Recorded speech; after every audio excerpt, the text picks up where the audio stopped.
So, you want to sing some spells and incantations? Want to make Freerun and Gandalf proud? Then might I suggest Recluse. Well, I mean, you did click on the video, right?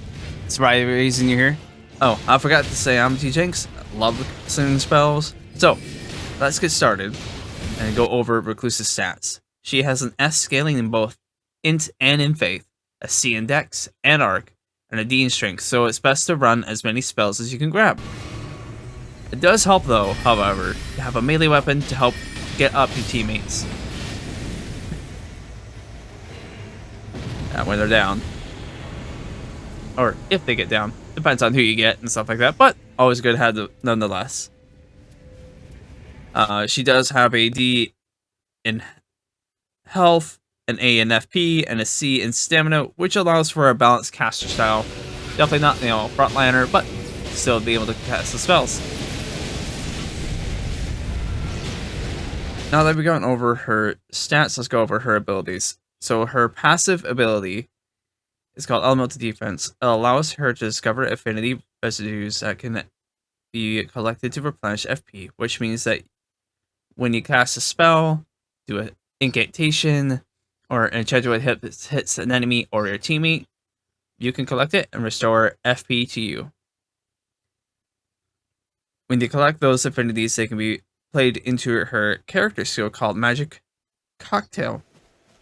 When you get 3 affinities, you can cast new spells not found anywhere else. With those new spells, there are 14. Each one depends on which 3 affinities you grab. If you gather, let's say, 3 magic, you can cast Pure Magic.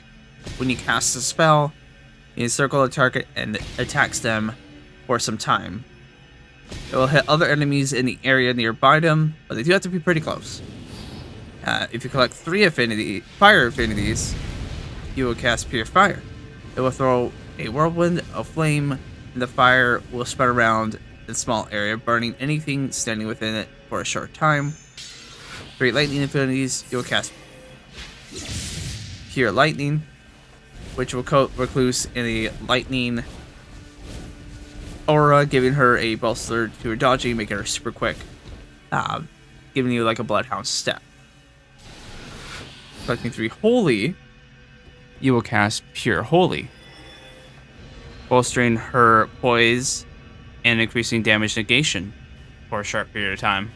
Then we get into the mixing of the cocktails. With the doubles, it doesn't matter which one you grab. It could be 2 of one or 2 of the other. So with Magic and Fire, you launch a Wrathful Flame that pursues enemies and will do damage to enemies that are nearby the target as well. Magic and Lightning will have you execute a broad forward slash and a Magic Blade. So you're able to be a little bit like Kingdom Hearts 2 with Xemnas. If you hold the button down, you'll be able to move forward with the light blade out and releasing it whenever you're ready. Magic in Holy will cover the nearby area in Magic Veil, conserving FP for herself and allies in that area, so you can sling as many spells and use all the FP skills that you're needing to. Fire and Lightning, you'll become a fireball, spiraling towards your target and raining lightning upon the foes when you re-enter. Fire and Holy, you will raise a torch for a limited time that raises maximum HP and reduces status ailment gauge buildup of nearby teammates and lowers maximum HP for enemies that are in that area, which is really cool if you're going for a defensive stuff, if you know you're hitting someone that does a lot of poison, things like that, to lower that down. Lightning and Holy, you make a layer of lightning that parries attacks for a short time, giving you stance breaks and things like that for your fellow Nightfarers. For the full mix cocktails is when you get 1 of 3 different elements. They don't need to be collected any certain order.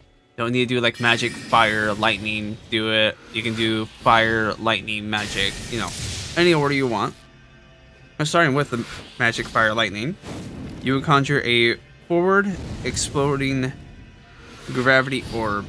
The gravity orb will pull enemies inward, expand, and explode. inflicting heavy damage.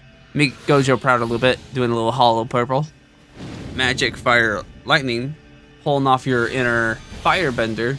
You spew a mixture of affinity breath that inflicts damage and restores FP and HP of teammates when they enter that cone, and it will also do damage to enemies as well that are in that cone. Fire, lightning, and holy will create a lightning rod and thrust it into the terrain, and then white lightning will come down, striking the area after a short delay. Magic, lightning, and holy creates a cold storm with recluse going into an ice block, getting invulnerability to any attack done by the enemy, while the storm ranges on, doing damage to everyone around you.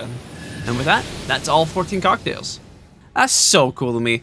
With just all the magic and the spell slinging, really makes me wonder what they have cooking for future games with magic. Hopefully they expand upon that further. So, Recluse's ultimate art is Soul Blood Song. She unleashes a forbidden blood chant to brand nearby foes with blood sigils. With this ultimate art, it will do a little bit of damage on initial cast, and then with the marked, anytime you hit them, you will gain HP and FP. And this also applies to your teammates as well, when they also hit the marked enemies. Now that we've gone over Recluse's abilities and her ultimate art, we can go over the relics and the stones that you want to go for. You want to look for ones that improve mind, increase intelligence or faith, ones that give attack boosts or more FP, and same with magic attack up, things like that. One thing you do want to avoid are ones that lower character skill cooldown, because you don't need it as Recluse, since you don't have a cooldown for your skill. Ultimate art though, definitely want to keep that in mind.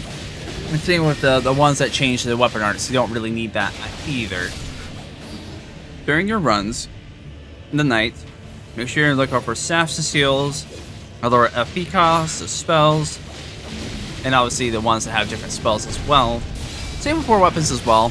You want to look for ones that lower the FP costs of those things to keep your FP topped off and constantly casting spells, because that's one of the biggest things about Recluse. If you can, try to get to a mage tower. I know they can be a little bit difficult to find the openings, but they're around. So be on the lookout for those sigils. And who knows, maybe get some really cool spells. Like Renala's full moon. I see you talking about certain moons in the comments. No, 20 moons for you. With Recluse's ability, you can become one of the best supports to give to your teammates for FP, and do a ton of damage as well, being a nice slinging mage. Obviously do try to avoid being in the front line, being super close to a bunch of enemies, because you are squishy. And always try to keep an eye out for your magic cocktails and what spell you have active. I hope this helps you all become better witches and take down many of the Night Lords. Power of magic. Best of luck, fellow Nightfarers. I will catch you all on the next one.